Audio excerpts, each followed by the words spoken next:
Nós vamos fazer uma leitura bíblica no Salmo 73, os versos de 1 a 3 apenas. Nós estamos no Natal, ouvimos falar muito de luzes de Natal, e é uma lembrança também, um símbolo que é muito importante. Nós temos Jesus, que é a nossa luz. Quando nós olhamos para as luzes, podemos lembrar que nós temos essa luz que é Jesus. E somente a luz é capaz de eliminar as trevas. E nós vamos estudar hoje sobre esse tema, corrupção, algo que é tão inerente na natureza humana, no mundo, e nós sabemos que nós precisamos muito da luz de Jesus para não sermos contaminados, para não desenvolvermos aquilo que é mal no nosso coração, e para que a gente possa ser luz no mundo e assim iluminar esse mundo tão perdido. Salmo 73, vamos ler juntos, versículos de 1 a 3. Salmo de Asaf. Com efeito, Deus é bom para com Israel e para os que de coração limpo. Quanto a mim, porém, quase me resvalaram os pés.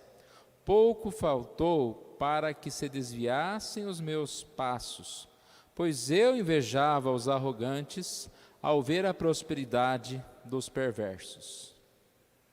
Nós vamos orar mais uma vez. Deixa o presbítero Obed fazer esta oração.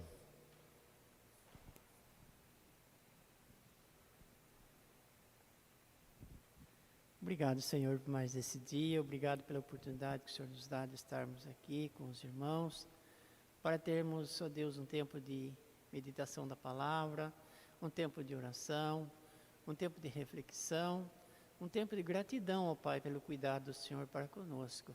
Pedimos, ó Pai, que fale ao nosso coração, fortaleça a nossa fé a cada dia, nos dê a Tua paz, ó Deus, para que possamos estar firmes nos momentos difíceis.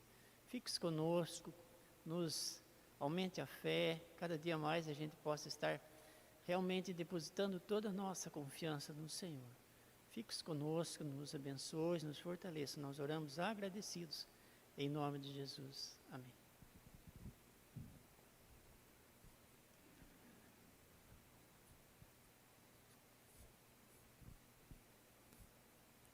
Essa palavra corrupção pode ser definida como ato ou efeito de corromper, decomposição, putrefação, devassidão, depravação, perversão. Aqui nós começamos com algumas perguntas. Será que a corrupção e a injustiça são coisas novas? E a resposta é clara, não tem nada de novo. Adão e Eva escreveram o primeiro capítulo e o que temos ou o que vemos hoje é um dos capítulos da corrupção que só terá seu fim quando Jesus voltar. E aí eu coloco aquela frase final ali: Deus quase fez desaparecer a corrupção. Como isso seria possível? Exterminando os corruptos, ou seja, fazendo desaparecer o homem da terra. A única forma de desaparecer a corrupção é Jesus voltando, e realmente nos santificando, nos purificando, nos transformando. Ou seria fazendo desaparecer o homem da terra. Nós vamos ler uma passagem, ali está um pouco pequena, se você quiser ler na sua Bíblia, Gênesis 6, de 5 a 9.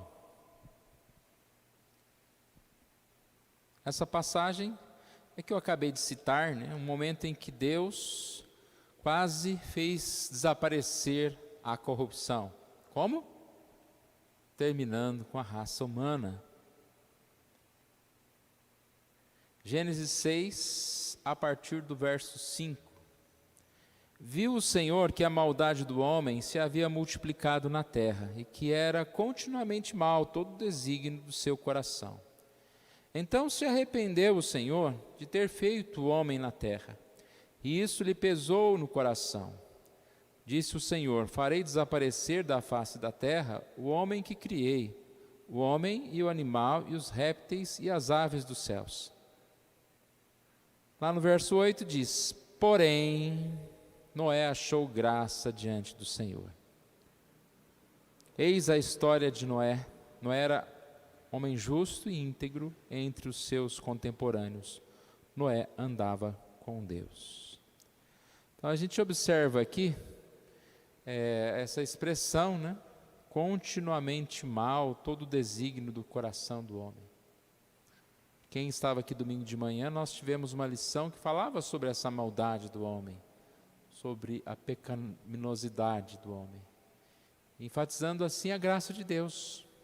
Se nós estamos aqui hoje, foi porque Deus, assim, pela sua graça, quis que nós pudéssemos permanecer. E esse ato aqui foi um ato muito abençoado de Deus, em ver em Noé um homem que ainda poderia ser chamado aqui de uma esperança, né? Não que Noé fosse perfeito, pois nós sabemos que logo após a saída da arca, Noé peca, mas que Noé era um homem que buscava a Deus. Em meio a tanta maldade, quantas vezes a gente vive num mundo de corrupção e aparentemente é mais fácil você se corromper do que você ser um estranho, ser um diferente, ser um Noé.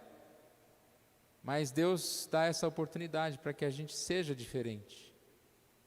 A mensagem de hoje fala sobre corrupção no objetivo da gente buscar, orar pelo mundo, para que a gente possa entender que a corrupção ela não é um mal que nós não podemos nos livrar dela, nós podemos nos livrar dela, nós podemos ser diferentes.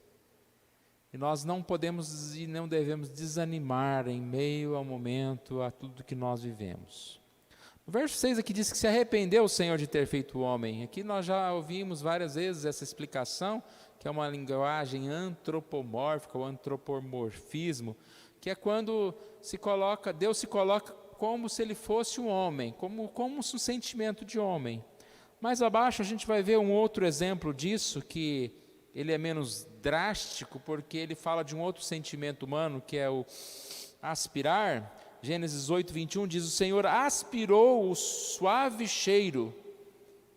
Deus tem nariz, vamos dizer assim, né? Ele sente, mas qual que foi a ideia? Estava falando que ele aspirou o cheiro do sacrifício que Noé fez.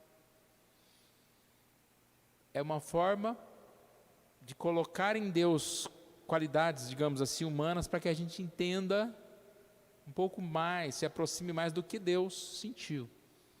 Então a vontade de Deus era realmente de que esse homem não existisse no seu coração. Por isso que ele, aqui diz, ele se arrependeu. Não que Deus se arrepende de nada, né? Deus é soberano, Deus não é humano para se arrepender. Mas foi isso que o texto narrou para que a gente pudesse entender. Então, essa passagem, irmãos, fala sobre isso. Deus decide acabar com a corrupção, acabando com o gênero humano. Mas ele vê Noé, e Noé achou graça diante do Senhor.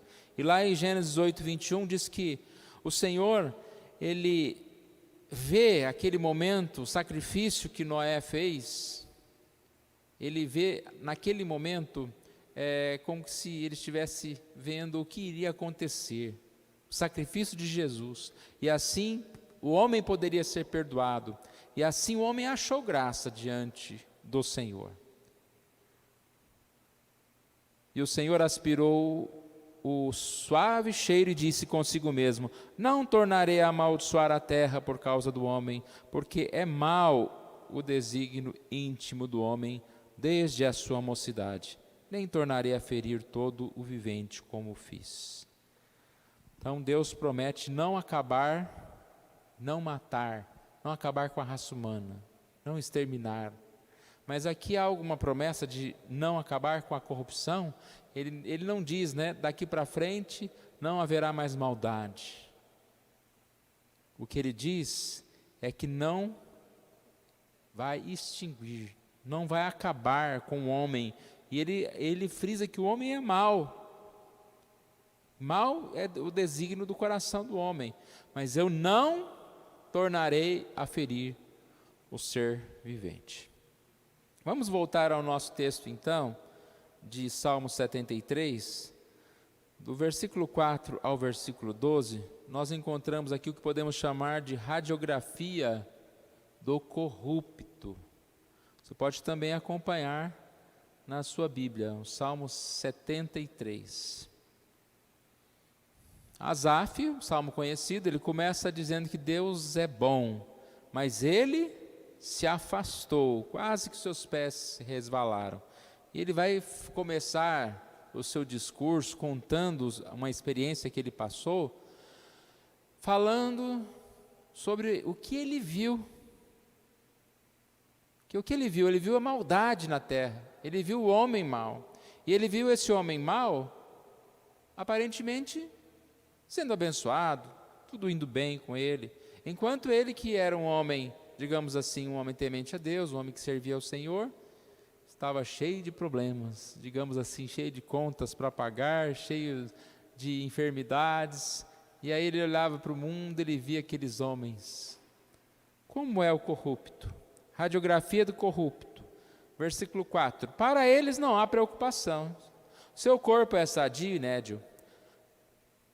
Não partilham das canseiras dos mortais, nem são afligidos como os outros homens. Daí a soberba que os cinge como um colar, e a violência que os envolve como um manto. Os olhos saltam-lhe da gordura, do coração brotam-lhes fantasias, motejam e falam maliciosamente, da opressão falam com altivez, contra os céus desandam a boca, e a sua língua percorre a terra. Por isso, o seu povo se volta para eles, e os que têm por fonte de que bebe a largos sorvos, e diz: como sabe Deus? Acaso há conhecimento do Altíssimo? Eis que são estes os ímpios, e sempre tranquilos aumentam suas riquezas. Até aqui. Coloquei ali como título Radiografia do Corrupto, porque acredito que todos nós, enquanto nós estávamos lendo, a gente consegue imaginar figuras, né? Pessoas que vivem despreocupadamente, pessoas que se orgulham do seu pecado, pessoas que maltratam os outros, não estão nem aí para os outros. Uma sociedade corrupta, uma sociedade que não se importa em roubar, em deixar pessoas feridas para que eles possam crescer suas contas bancárias. Então aqui, que a gente viu rapidamente, versículo 4 e 5, parece que tudo dá certo para eles, eles são sadios. Versículos 6 e 7, eles sempre ocupam posição de superioridade, ainda fala sobre um comportamento agressivo, que desrespeita e despreza os outros. Versículo 8 fala sobre malícia, também tirar vantagem dos outros. Versículo 7, pensa grande, vive fantasias. Já no versículo 8 fala de blasfêmia contra Deus. Olha o 9, contra os céus desandam a boca, e a sua língua percorre a terra. 10 a 12 também fala sobre o enriquecimento destas pessoas. Então isso aqui é o que a gente vê. É o que a gente vê nesse texto. E Asaf, ele vai explicar que ele estava vendo tudo isso e ficou incomodado. E como que se ele sentisse inveja dos arrogantes. Por que eu tenho que andar tão certinho? Se o outro vive de qualquer forma, e assim, para ele parece que está tudo certo e vai tudo bem. Uma outra passagem que a gente poderia ver como uma radiografia do corrupto está em Isaías capítulo 2, versículos 5 a 8. Só que repare que essa corrupção, irmãos, a gente está falando, parece que só do ímpio lá fora. Mas essa corrupção, ela se estende até à igreja, se estende até a pessoas que se dizem religiosas, e que é o pior tipo de corrupção, quando vivem a maldade, explorando a religião, em nome de Deus, buscando benefícios próprios. Isaías 2, 5-8. Vi, ó casa de Jacó, vinde, ó casa de Jacó, e andemos na luz do Senhor, pois tu, Senhor, desamparaste o teu povo, a casa de Jacó, porque os seus se encheram de corrupção, da corrupção do Oriente. São agoureiros, que acreditam em crendices, superstições, né? Ou esperam mal para o outro. São agoureiros como os filisteus e se associam como os filhos dos estranhos. Então ele fala que pessoas que estavam pactuando, estavam juntamente com o corrupto, andando nesse conselho do ímpio. Versículo 7, a sua terra está cheia de prata e de ouro, e não tem conta os seus tesouros, também está cheia de cavalos, e os seus carros não têm fim. Mas quando fala não tem conta os seus tesouros, acredito que nem ele sabe quanto ele tem, porque o dinheiro é um dinheiro corrupto, então tanto faz, ele rouba, ele esconde, ele ajunta para si. Versículo 8, também está cheia a sua terra de ídolos, adoram a obra das suas mãos, aquilo que os seus próprios dedos fizeram. Adoram a obra das suas mãos. Então a gente percebe que esse é o retrato. E Asaf, ele conta esse testemunho dele para que nós não venhamos a cair na mesma questão que ele caiu. Voltando para o Salmo 73, a partir do verso 13, ele diz: com efeito, inutilmente conservei puro o coração e lavei as mãos na inocência, pois de contínuo sou afligido a cada manhã. Então isso aqui ele fala o que ele chegou a pensar, e olha o que ele diz: mesmo só de pensar, eu já traí a geração dos meus filhos. Se eu pensar em falar tais palavras, já aí teria traído a geração de teus filhos. Em só refletir para compreender isso, achei muito pesada tarefa para mim. Achei muito pesada a tarefa para mim. Até o versículo 16. Então você percebe, irmãos, realmente, só de ter um sentimento, né, digamos assim, eu tenho inveja do ímpio, é um grande mal. Eu não precisei nem pecar em ação, só no pensamento já é triste isso.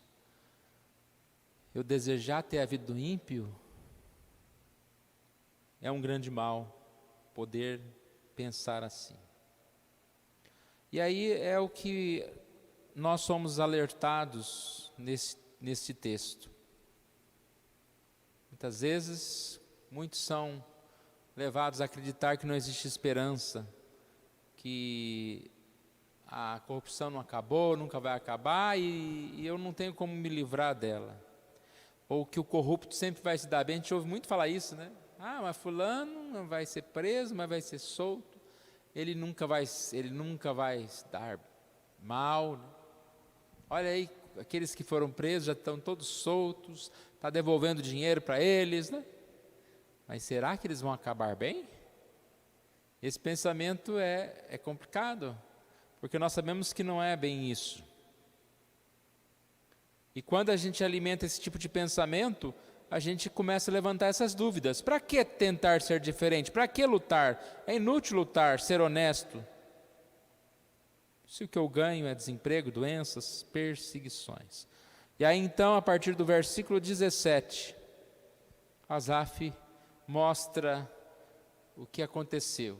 No momento em que ele estava se afastando. Lá no versículo 1 ele diz que Deus é bom, mas quanto a mim, quase me resvalaram os pés. Pouco faltou para que se desviassem os meus passos. No momento em que ele diz aqui, eu invejava os arrogantes, ou seja, eu tinha desejo de ser igual a eles. Eu quase fui para o lado deles. Versículo 17, até que entrei no santuário de Deus e atinei para com o fim deles. Ele parou de olhar para os benefícios deles, para a riqueza deles, para a aparente prosperidade deles. E agora ele olha para o fim deles. E é isso que eu falei há pouco. Realmente, se a gente olhar para o corrupto, talvez você olhe e pense que a vida dele vale a pena. Vale a pena roubar, vale a pena matar, é solto, vale a pena ser desonesto. Quase a gente não vê alguém ser preso, né, porque está devendo. Estou preso por quê? Porque eu estava devendo ali R$5.000 para não sei quem lá. Você não vê pessoa presa. Então vale a pena ser desonesto? A gente ouve muito, né, as pessoas culpando, o governo. Eu vou fazer um contrabando aqui, vou roubar umas coisas ali, porque é o único jeito. Como que eu vou sobreviver? Como que eu vou fazer isso para sustentar minha família? Eu vou roubar. Parece que vale a pena, mas aqui, como que isso vai acabar? Como que isso vai acabar? Diante de Deus, ele atinou para o fim daqueles homens corruptos. Verso 18, tu certamente os pões em lugares escorregadios e os faz cair na destruição. Como ficam de súbito assolados, totalmente aniquilados de terror. Como ao sonho quando se acorda, assim, ó Senhor, ao despertares, desprezarás a imagem deles. Quando o coração se me amargou e as entranhas se me comoveram, eu estava embrutecido e ignorante, era como um racional a tua presença. Então, olha, tem umas coisas aqui interessantes. Ele diz que a vida desses ímpios, a vida do ímpio, a vida de quem busca a corrupção é uma vida de ilusão. E é uma vida de escorregar, lugares escorregadios. Aparentemente, eles estão bem, mas na verdade, eles estão sobre perigo constante. Vida de paz, irmãos, vida boa, é no caminho de Deus, não adianta. Você acha que um assaltante tem paz? Você acha que uma pessoa que vive na corrupção tem paz? A gente fala, não, ele nem liga, ele fica lá preso um tempo, depois sai. Será que é bom ficar preso um tempo e depois sair? Então tudo isso já é um momento ruim, já é a penalidade da corrupção, já é a penalidade de você transgredir a lei. Não é bom. O versículo 20 eu achei interessante, que fala assim, como ao sonho, quando se acorda, assim o Senhor ao despertar desprezarás a imagem deles. Repare, irmãos, o que acontece com o sonho quando se acorda? Você percebe que ele era um sonho. Como o sonho evapora, não? A gente já tem a memória curta para acontecimentos reais, né? Se perguntar rapidamente, assim, o que você comeu domingo? Assim, às vezes você tem, domingo é fácil porque é um domingo com comida diferente, né? Mas na segunda você já não sabe, né? O que você tomou de café à tarde? Às vezes a gente não sabe, não lembra certas coisas. E o sonho? O que você sonhou no domingo para a segunda? Se você quer lembrar dos seus sonhos, você tem que ter um caderninho do lado da cabeceira lá. A hora que você acordar, você pega o caderninho, a primeira coisa que você faz é anotar os seus sonhos, escrever o que você sonhou, talvez ali fique registrado o que você sonhou. Então aqui eu achei interessante que o ímpio, ele parece uma pessoa real, ele parece uma pessoa importante, ele parece uma pessoa rica, poderosa, mas como um sonho, ele vai desaparecer. como um sonho, ele simplesmente deixa de ter qualquer valor. Vai desaparecer. Será desprezado. E ele terminou aqui então falando, né? Como que se depois que ele teve essa visão, ele confessa o seu pecado, ele se entristece. Como ele era ignorante, como ele estava como um embrutecido. Como ele conseguiu enxergar que aquele ímpio, que aquilo tudo que o ímpio vive é uma ilusão, não leva a lugar algum. Que o bom é onde ele estava mesmo, junto de Deus, na presença de Deus. Versículo 23, todavia estou sempre contigo, tu me seguras pela mão direita, tu me guias com o teu conselho e depois me recebes na glória. Irmãos, quer coisa melhor do que isso? Estou com Deus, segurando na mão de Deus. E no momento em que eu partir, eu estarei sendo recebido na glória. Guiado por Deus, recebido na glória. Quem mais tenho eu no céu? Não há outro em quem eu me compraza na terra. Ainda que a minha carne e meu coração desfaleçam, Deus é a minha fortaleza, Deus é a fortaleza do meu coração e a minha herança para sempre. Ou seja, Deus me basta, Deus basta, é suficiente. Mesmo que eu passe por dificuldades, por enfermidades, Deus é o meu prazer, Deus é o que eu preciso. Deus é a fortaleza do meu coração e a minha herança para sempre. Aqui, agora e para sempre. Versículo 27. E os ímpios? E os corruptos? Os que se afastam de ti, eis que perecem. Tu destrói todos os que são infiéis para contigo. Quanto a mim, bom é estar junto a Deus. No Senhor ponho o meu refúgio para proclamar todos os seus feitos. Então, irmãos, a gente pode concluir dizendo que nós lemos essa passagem e com alegria podemos tê-la como exemplo de algo que a gente passa. Como nós somos, às vezes, desanimados, como nós ficamos desanimados diante do mundo, da corrupção, da maldade. Como nós somos também atraídos pela corrupção e pela maldade. Nós não somos perfeitos, não. Nós estamos longe de ser perfeitos. Estamos longe de ser, não, eu sou bonzinho, o mundo é perdido. É pela misericórdia e graça de Deus que nós estamos aqui hoje e nós somos sustentados.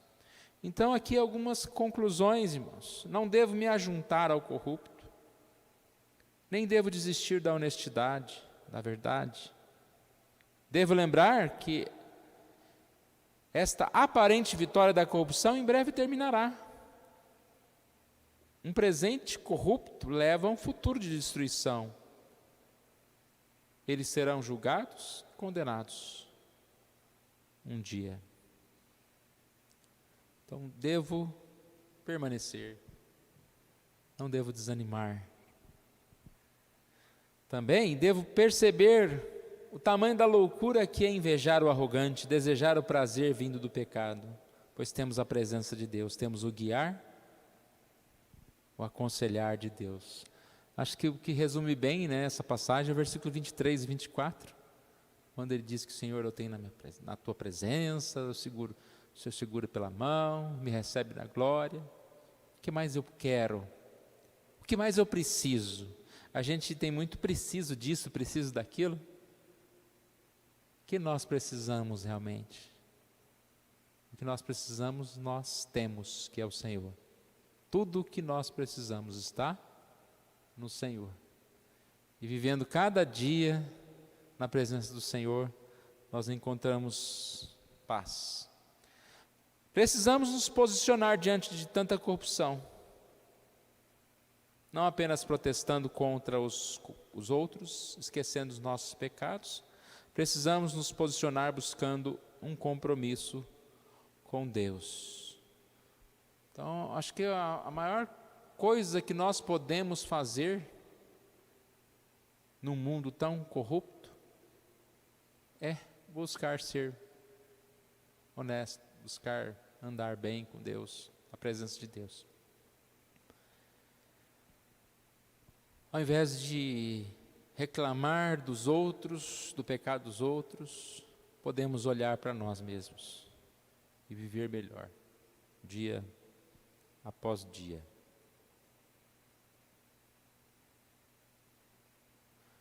Diante de tantas notícias de corrupção, não devemos pensar e dizer apenas: quero que os corruptos sejam presos ou mortos. É ocasião para orarmos por tantas pessoas envolvidas na miséria da corrupção.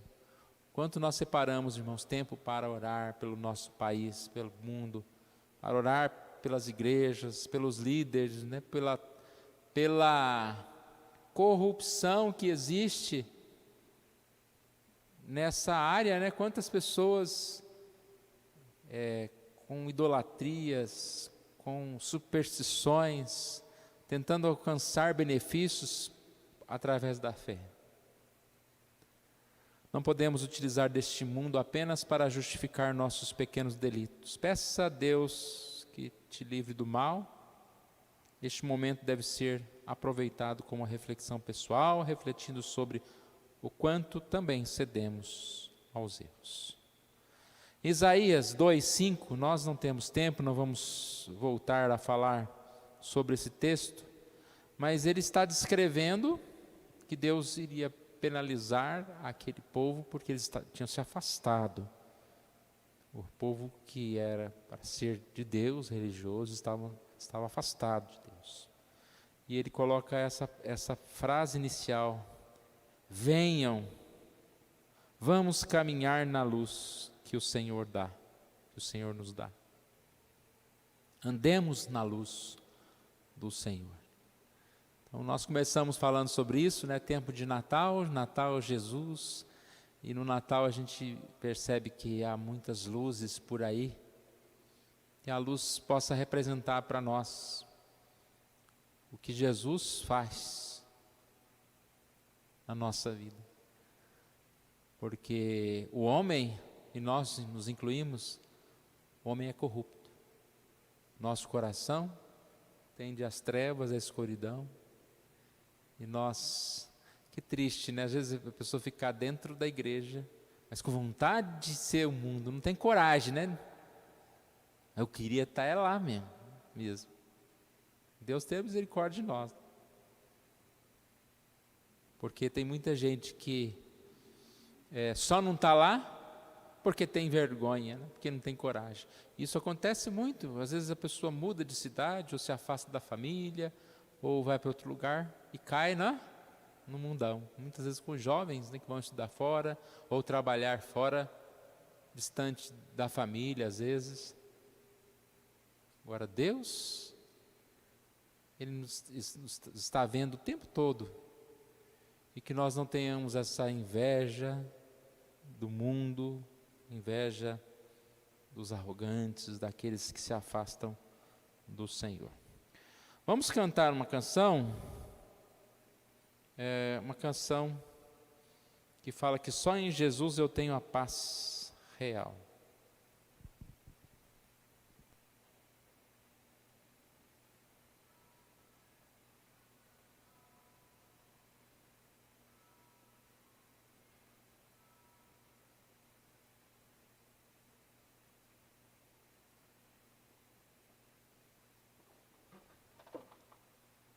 Podemos ficar em pé.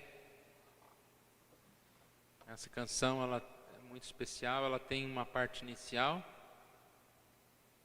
que é a gente falando da nossa experiência. Depois ele fala, é como se ele falasse, se você estivesse testemunhando para alguém. Então, vamos louvar o Senhor.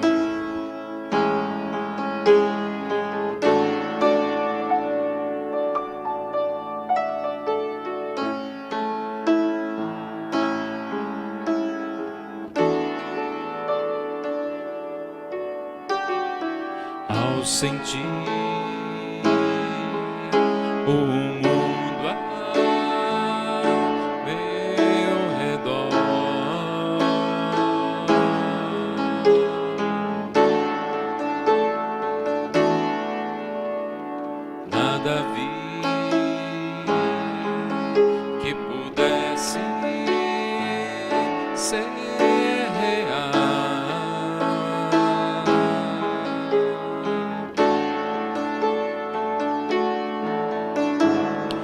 percebi que todos buscam paz, porém em vão, pois naquilo que procuram não há solução,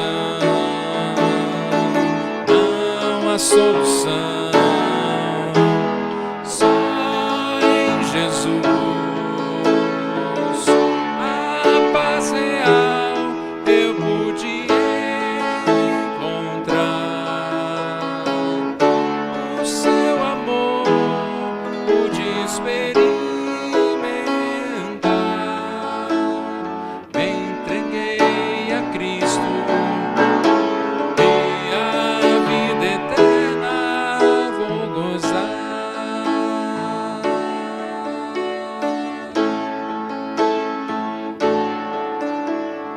Posso ver que você não é feliz.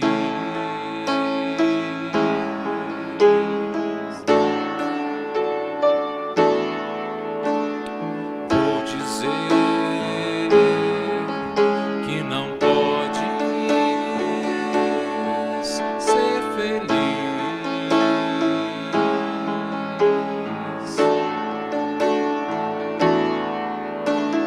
Se continuar a procurar em vão,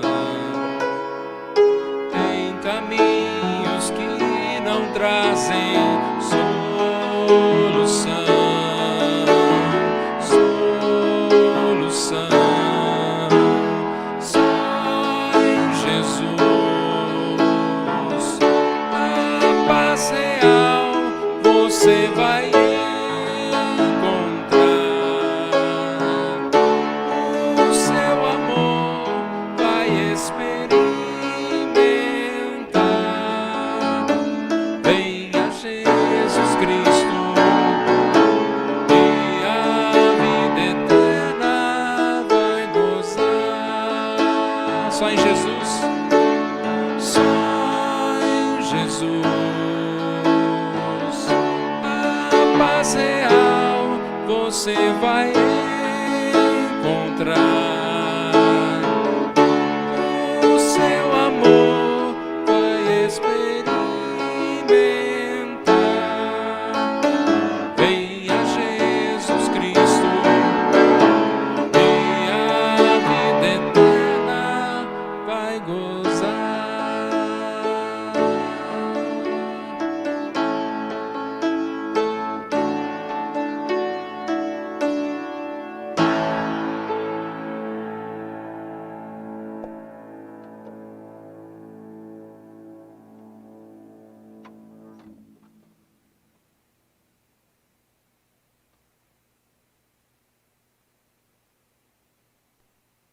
Vamos orar. Obrigado, Senhor. Nós agradecemos a Ti, ó Deus, pela Tua palavra. Essa mensagem que é tão oportuna para nós em todo o tempo, ó Pai. Pois sabemos que dia a dia somos sustentados pelo Senhor, mas também somos tentados a abandonar, ó Deus, o caminho do Senhor. Dia a dia temos contato com pessoas que estão se entregando a este mundo. E sabemos que só em Jesus a paz real podemos encontrar. Oramos por esses, ó Pai, talvez tão próximos de nós, que estão se afastando do Senhor, estão deixando, ó Pai, o caminho do Senhor. Oramos pelo mundo, ó Pai, perdido. Que o Senhor Deus esteja trazendo para o rebanho do Senhor aqueles que estão distantes. E que nós possamos ser usados, ó Pai, como luz neste mundo. E que o Senhor seja a nossa luz, dia a dia, para que possamos andar nos Teus caminhos. Obrigado pelo testemunho de Asaf. E que nós assim, ó Deus, possamos também entrar no Teu santuário, entrar na Tua presença e perceber como é bom estar contigo, como a Tua graça nos basta. Oramos assim em nome de Jesus. Amém.